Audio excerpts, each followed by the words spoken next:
This is a story to think about how we help people and why the way that we help really matters.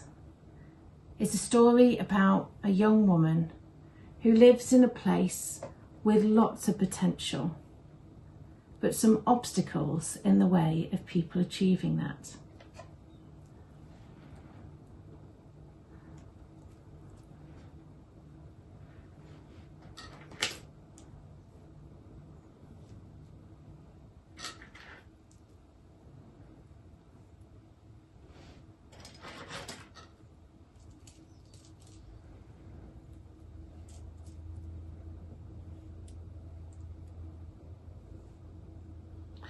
Grace's dream is going well.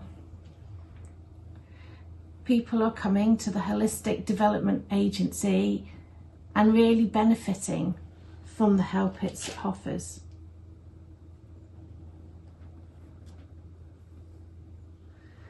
More children are going to school and the girls feel safer getting there.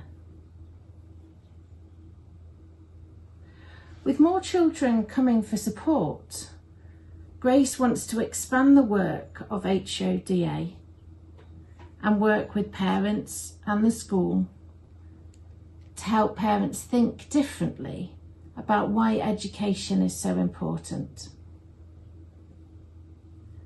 There's lots to do, but there's only one Grace, and she can't afford to pay anyone to help her.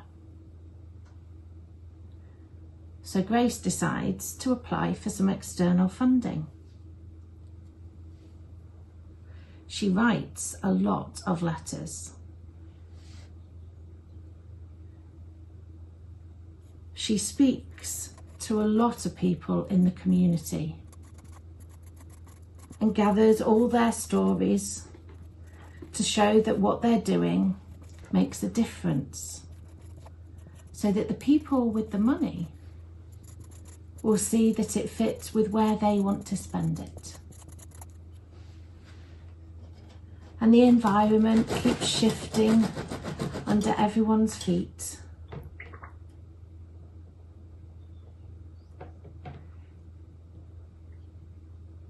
It might be extreme weather conditions or political unrest or inconsistent infrastructure. But Grace believes that what she does matters, so she keeps on trying.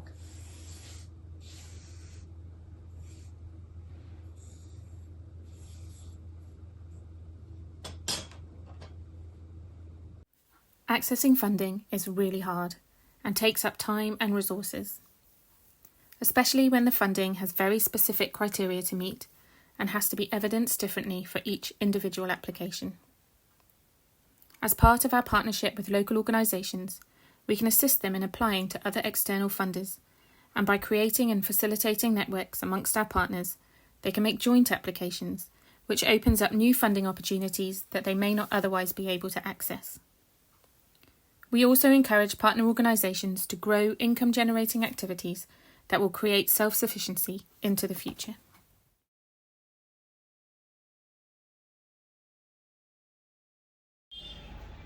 In the last 15 years of my work with NGOs, I have realized that the major source of income or funding is from proposals.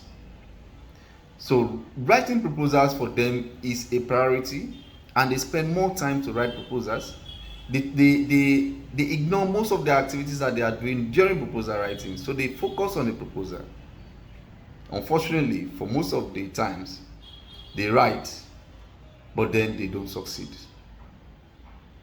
That makes them feel so bad, because when they are writing, they mostly go to communities and tell them that we are writing a proposal, what are your felt needs? So they call it needs assessment. They do it in detail, work with communities, get the concept together, and then send it to donors. But then most times they are not granted. So because of that uncertainty, it is really burdensome for small organizations to source funds through proposals.